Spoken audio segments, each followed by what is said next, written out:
Hello! In this 1-minute Prolog lesson, let's understand recursion using the Tower of Hanoi.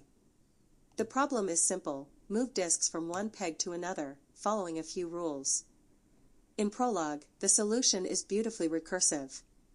Here is the idea: to move n disks, first move n-1 disks to a temporary peg, then move the largest disk, and finally move the n-1 disks again.